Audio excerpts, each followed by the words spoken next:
সুগারের কথা মনে পড়েছে তাই টেনে নিলেন আবার ঠেলে দিচ্ছে। বলছে না সুগার ডায়াবেটিস যা থাকে থাক, ইনসুলিন দুয়ারে জায়গায় 3 বার দিতাম, অসুবিধে হতো না। কিন্তু আসলে ওই কানার দিকে তাকিয়ে দেখেন কি অবস্থা।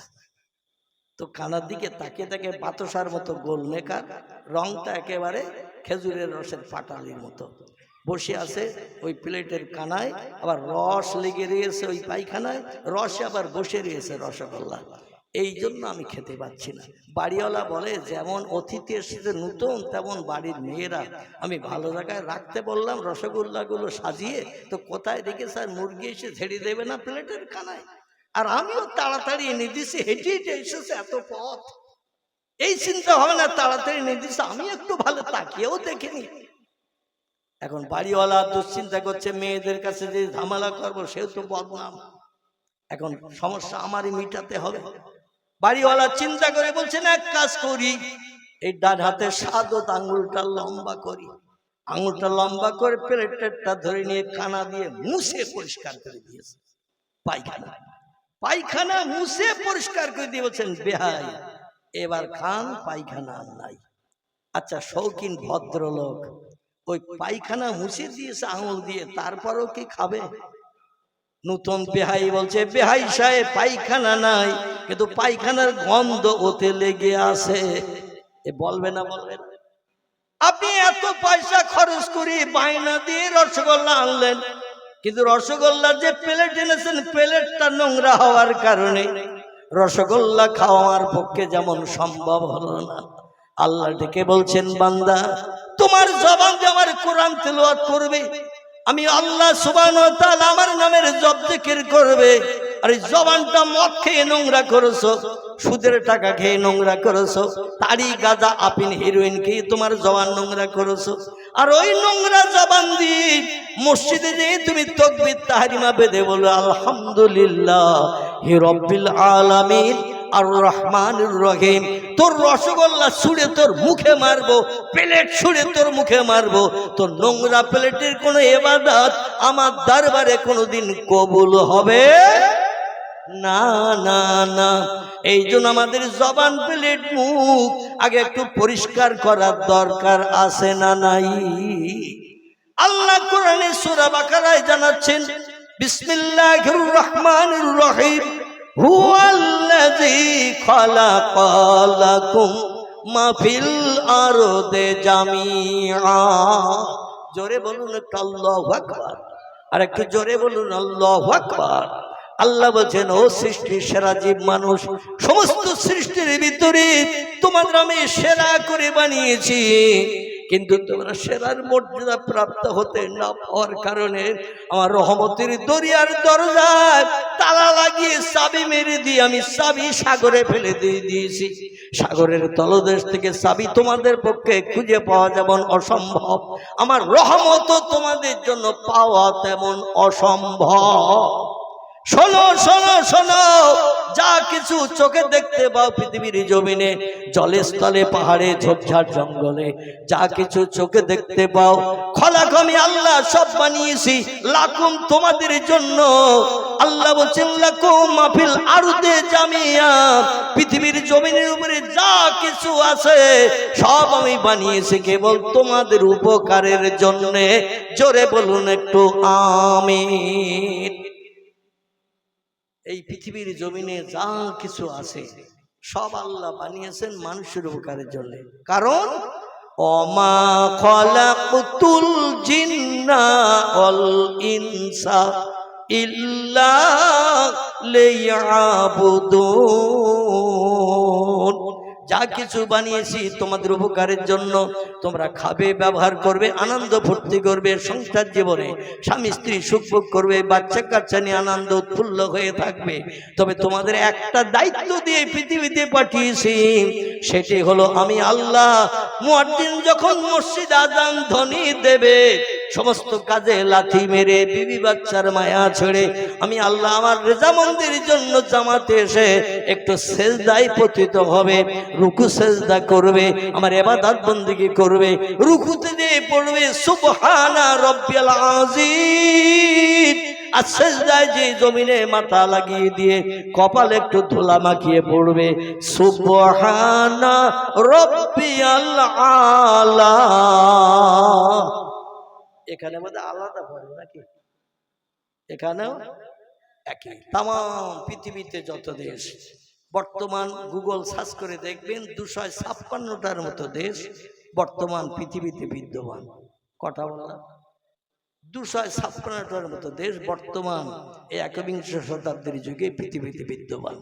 Japan, German, England, Holland, Poland, Italy, Brazil, Thailand, Singapore, Burma, Rangoon, Hindustan, Pakistan, Bangladesh, Afghanistan, Iraq, Iran, Kuwait, Jordan, Arab, পারস্য, তুরস্ক, Libya, Nigeria, Indonesia, Malaysia, Sri Lanka, Burma, Tajikistan, Kazakhstan, Balochistan, Azerbaijan, Armenia, Saudi Arab, আমির শাহী, শাম, সিরিয়া, মরক্কো, ইয়ামান, বুলগেরিয়া, মিশর, Jordan, পারস্য থেকে শুরু করে এই পৃথিবীতে দেশের সংখ্যা 256টির মতো। প্রত্যেকটি দেশে মুসলমানের আছে না নাই? পৃথিবীতে এমন অনেক দেশ আছে, বেয়াদবি নেবেন না, ভুল যেন বুঝবেন না। এই পৃথিবীতে 256টি দেশের ভিতরে এমন অনেক দেশ আছে যে হিন্দু ভাইদের নাম নিশানা নাই, জৈনদের নাম নিশানা নাই, ইহুদিদের নাম নিশানা নাই, খ্রিস্টানীদের নাম নিশানা নাই, কোলভিল, নাগা, খাসা, মুন্ডা আর জনার্য আদিবাসীদের নাম নিশানা নাই। কিন্তু আমরা মুসলমান এমন একটা জাতি, আল্লামা কবি ইকবাল বলছেন, ভারতে আমি, আরবে আমি, চীনে আমার নাইকো পর। ভারতে আমি, আরবে আমি, চীনে আমার নাইকো পর, সারা বিশ্বে বেঁধেছি আমরা মুসলমানেরা ঘর। জোরে বলুন একটু আল্লাহু আকবার। পৃথিবীতে যত দেশ, সব দেশে মুসলমানেরা বসবাস করে। এমন একটা দেশ নাই নাই নাই যে দেশে মুসলমান নাই। পয়গম্বর মুহাম্মদ সাল্লাল্লাহু আলাইহি ওয়াসাল্লাম পৃথিবীর সব দেশে বিদ্যমান। আর মুসলমান যে দেশে আছে ওই দেশে মসজিদ আছে না নাই? আরবে আমি, ভারতে আমি, চীনে আমার নাইকো পর, বিশ্ব জোড়া মুসলিম আমি, সারা বিশ্বে বেঁধেছি ঘর। আমরা এমন একটা জাতি সম্প্রদায় পৃথিবীর সব দেশে বাস করি। আর যে দেশে মুসলমানেরা বাস করে সে দেশে অবশ্যই আল্লাহর ইবাদতের জন্য মসজিদ আছে না নাই? আরে মসজিদে যখন বান্দারা নামাজ পড়তে যায় দেখবেন সব দেশের মসজিদের তাসবিহ এক, ঠিক না ভুল? রুকুতে যে সুবহানা রব্বিয়াল আযীম, সিজদায় যে সুবহানা রব্বিয়াল আলা। আমরাও বলি না? বলি না? সৌদি আরবের কাবা ঘর সব থেকে দামি মসজিদ যেটি, এখানেও যে তাসবিহ, আমাদের এই ছোট্ট মসজিদেও সেই একই তাসবিহ। তিরমিজি শরীফের হাদিস, আল্লাহর পয়গম্বর সাল্লাল্লাহু আলাইহি ওয়াসাল্লাম জানাচ্ছেন, কোন ব্যক্তি সিজদায় পতিত হয়ে দুই চোখের দৃশ্য, পৃথিবীর দৃশ্য দেখা থেকে বঞ্চিত হয়ে সিজদায় যখন কোনো মানুষ যায় দেখবেন দুই চোখের পাশে দুটি হাত রেখে দেয়, যাতে বাইরের কোনো দৃশ্য দেখতে যাতে অসুবিধা হয়, বাইরের কোনো জিনিস যাতে চোখে দেখা না যায়। সিজদায় যে কপালে ধুলা মাখি বান্দা যখন পড়ে সুবহানা রাব্বিয়াল আলা, পড়ে তো নাকি? কবার পড়ে? কবার? আল্লাহু আকবার। সব থেকে কম মাত্রায় আমরা পড়ি 3 বার। উপরে ইমাম যখন ইমামতি করে, ইমামের একটু বেশি পড়তে হয় না? হয় না?